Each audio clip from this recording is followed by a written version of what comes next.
Hello, Tor Lacey here with a lecture about streams and stream-related landforms. This is for Earth Science 110 in the summer of 2020. Some of our learning objectives include compare and contrast among the three types of stream channels, identify where each stream occurs along a typical stream profile, describe the channel bottom and sediment carried by each stream, identify erosional and depositional landform features in photographs and topographic maps, and make geologic interpretations using this data. Explain how stream-related landforms are formed. Let's consider streams in terms of their place in the water cycle. Most of Earth's water is contained in the oceans. From there, water evaporates, the water vapor rises, condenses to make clouds, which yield precipitation. Rain does one of two things when it reaches Earth's surface. It infiltrates into the ground to become groundwater, or flows over the surface as runoff. It doesn't take long for this runoff to become confined to a channel and flow downhill as a stream. So streams are any water contained in a channel. Larger streams are called rivers, while smaller streams have names like brooks or creeks. The bottom of a stream channel is called the bed, and the sides of the channel are called the bank, or banks of the river. The stream profile represents a typical stream's path from start to finish. The head or headwaters are where the stream starts. Here there are many smaller channels, tributaries, that are contributing water to the main channel called the trunk. As the stream flows out of the mountains, its gradient or slope decreases, causing the stream to become more curvy or sinuous. In this way, the type of stream channel changes as the stream works its way towards its base level or mouth.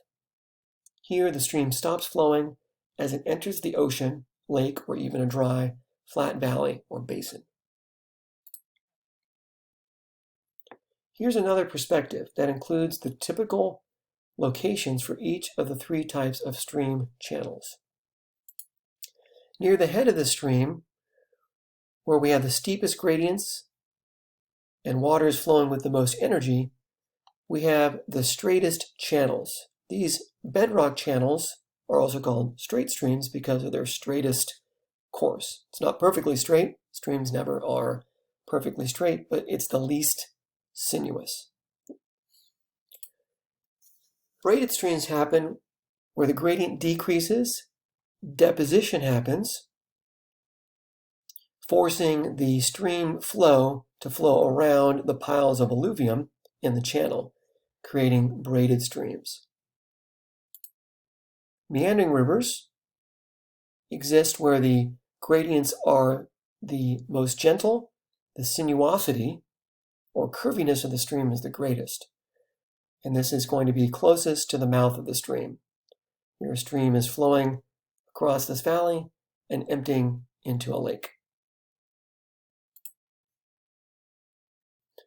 Profile of the stream can also be roughly broken down into three zones: the zone of erosion, the zone of transportation, and the zone of deposition. In the zone of erosion is the predominant process, although some sediment is being transported and deposited as well. In the zone of transportation, this is where lots of sediment is being transported. And then in the zone of deposition, at the mouth of the river, deposition must happen. The stream stops flowing and it deposits its load. The geologic work of streams, erosion. Streams are the most important shapers of the landscape.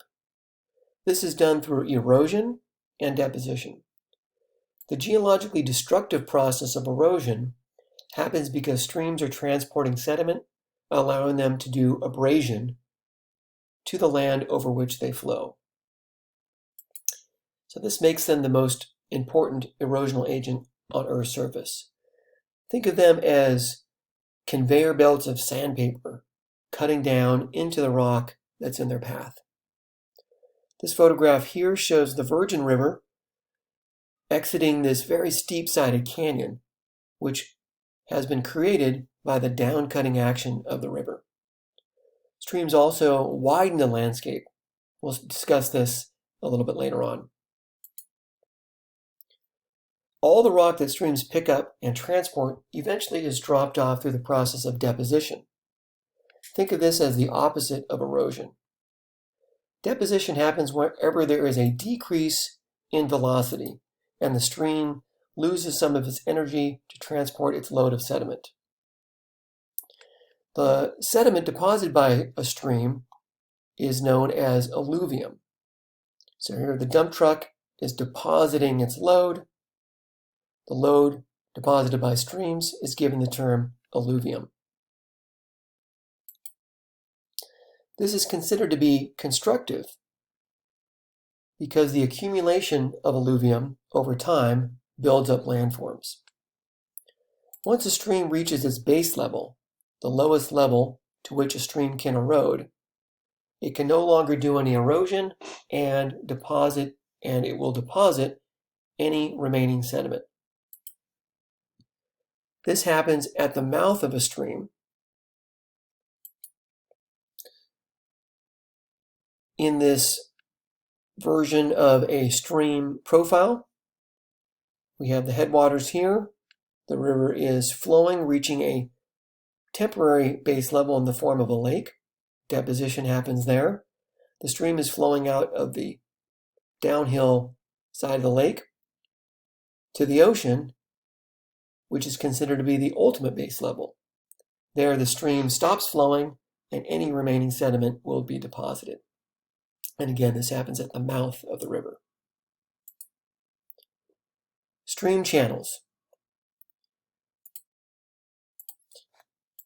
We have two categories of stream channels, bedrock channels and alluvial channels, giving us three different types of streams: straight, braided, and meandering.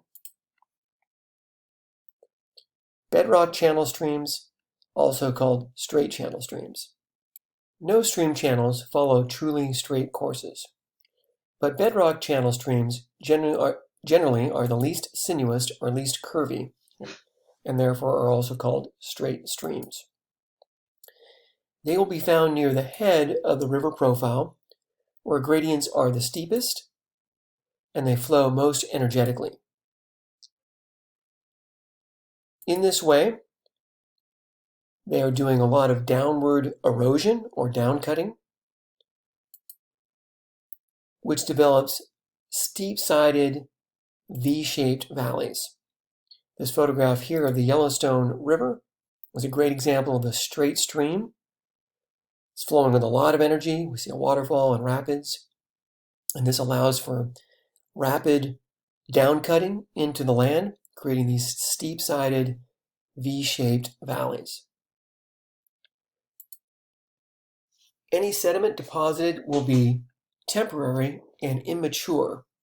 Immature meaning that it's going to be coarse, so large size sediment, think of boulders or rocks that are more angular. They haven't had time to get rounded yet. On a topographic map, a straight stream will have a fairly straight path, and the contour lines reflect the steep-sided valley that contains the stream. The stream is at the very bottom here, with closely spaced contour lines on either side, representing the steep-sided valley that contains the stream at the bottom. Alluvial stream channels, braided. Alluvial channels are so named because the stream bed is covered in deposits of alluvium. This happens where the gradient decreases and the current loses energy, prompting the deposition of piles of sand to gravel-sized alluvium known as bars. Bars that form in the middle of the stream channel are called channel bars. These piles of sand and gravel-sized alluvium force the stream to flow around them, creating many intertwining channels, giving braided streams their name. The lateral flow of these streams erodes out a narrow floodplain, which is what the blue arrow is spanning across here in the photograph. Let's look at another braided stream here with a nice, easy to see floodplain, many channel bars. This is the area that will be completely underwater when the stream does flood. Associated with braided streams and some meandering streams are stream terraces. These are formed when tectonic uplift increases the gradient of the stream channel, increasing the stream's energy, triggering the downward erosion into the floodplain. This results in the establishment of a new, deeper floodplain, leaving the older floodplain or floodplains suspended above the stream and the active floodplain. So in this photograph, we have possibly 3 terraces suspended above the active floodplain. This could be an ancient terrace. Then we have a secondary one, the pretty flat surface there, and then this newest one, or most recent one, pretty clearly here. So this is where the stream used to flow. Tectonic uplift in this region caused the stream to flow with more energy, caused it to do some down cutting. It cut down into that past floodplain, down to its new position here, leaving the old floodplain suspended above. On a topographic map, braided streams look braided and are often associated with glaciers. The meltwater coming out of the glacier is loaded with sediment, which quickly is deposited as channel bars. Here's a photograph from Iceland. There's a glacier, and we have a nice braided stream here in the foreground with great examples of channel bars. Alluvial channels, meandering rivers. As a river flows farther from its headwaters in the mountains towards its base level, the gradient steadily decreases.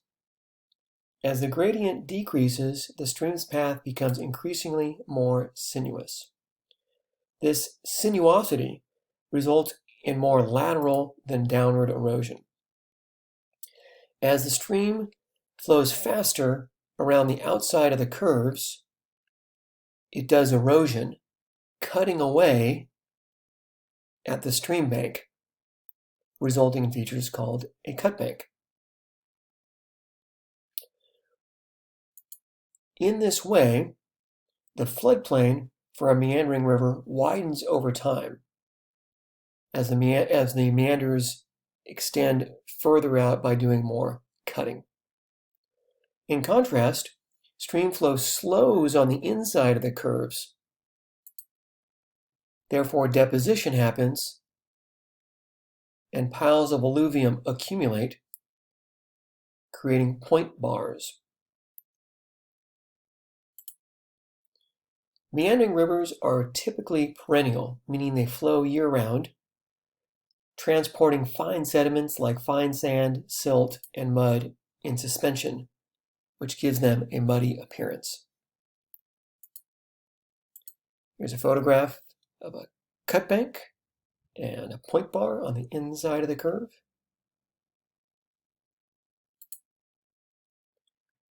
Oxbow lakes are another feature that's unique to meandering rivers.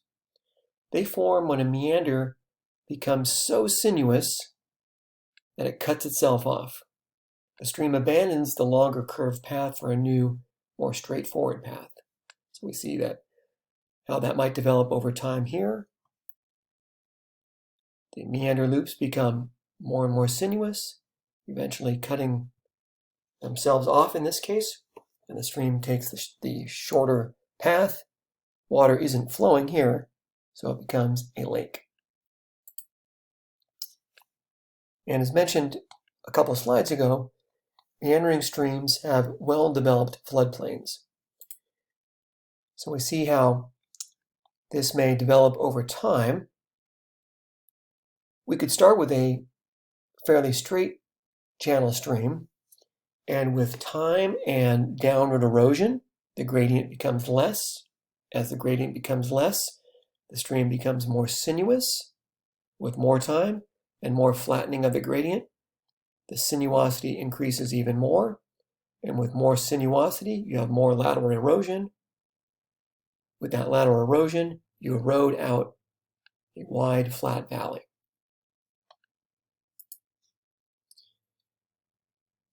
Okay, so putting these back on this illustration that I showed you before, near the headwaters, we're most likely to have the straight streams.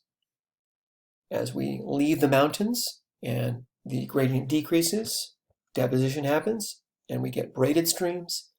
And then out in the flats, where the gradient is the least, the streams are most sinuous, and we typically have our meandering rivers. Then we have these incised meanders. An incised meander is a rare combination of a meandering stream and a bedrock channel stream. How could this happen? These form when the region over which a meandering stream flowed was uplifted, increasing the stream's gradient and downcutting into the bedrock. The goosenecks, pictured here, are in Utah and are part of the Colorado Plateau, a region that has been geologically uplifted relatively rapidly over the past few millions or tens of millions of years. As you have learned, streams are the principal erosional force on Earth, but all the rock removed from one place must end up in another. Let's take a look at a few prominent landforms that are the result of stream deposition. These form from alluvium that eventually becomes sedimentary rock over time. And in this way, this is a constructive geologic process. A common depositional landform feature related to streams are deltas. These form at the mouth of a stream. In this pic, we have a delta. These form when a stream enters a calm body of water, loses its energy, and deposits its load of sediment. Think of what happens after you shake a snow globe. On a topographic map, a delta will be the land jutting out into a lake or an ocean at the mouth of a river.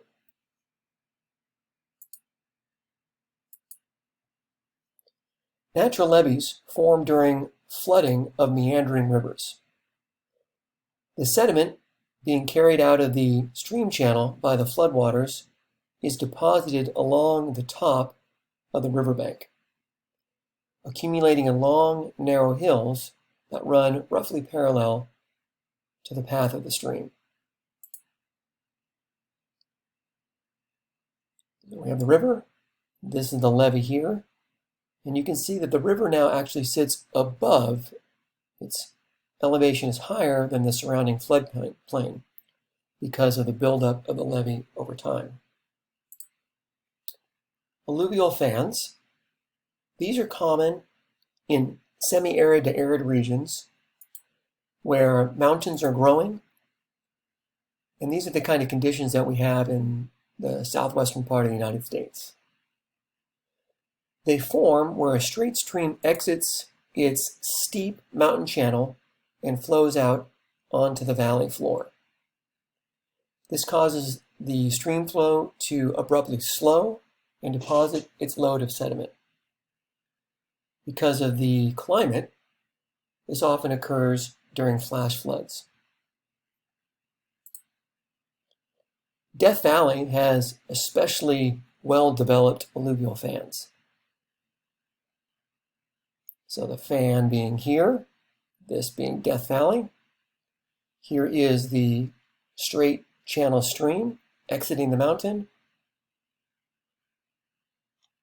And there's the fan. If we look at it in profile view from A to B, that's the fan there. On a topographic map, an alluvial fan is going to be the feature being built out from the mountain front.